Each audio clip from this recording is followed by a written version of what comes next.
അപ്പോൾ ചെയ്യാൻ നമ്മൾ സംഭവം പരിചയപ്പെടുത്തിയിട്ടില്ല, ഒരു ഗംഭീര ഐറ്റം പരിചയപ്പെടുത്തി. എന്താ വെച്ചാൽ ഒരു ജാപ്പനീസ് മോഡലിൽ ഫ്ലഫി ആയിട്ടുള്ള ഒരു ഓംപ്ലേറ്റ്. അപ്പോൾ ഇതിൻ്റെ പ്രത്യേകത വെച്ചാൽ 0 ഓയിലാണ്. അപ്പോൾ നമുക്ക് ഉണ്ടാക്കിയാലോ.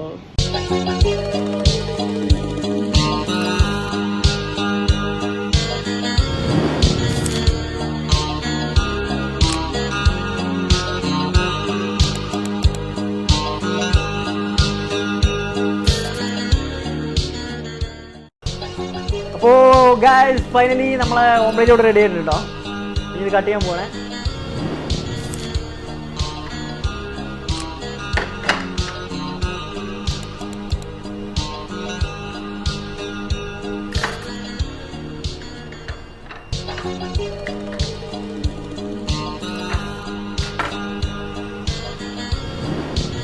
അപ്പോൾ മക്കളെ ഒരു മസ്റ്റ് ബൈ ഐറ്റംസ് കേട്ടോ, എല്ലാവരും ട്രൈ ചെയ്ത് നോക്കുക. കിടിലൻ സംഭവമാണ്.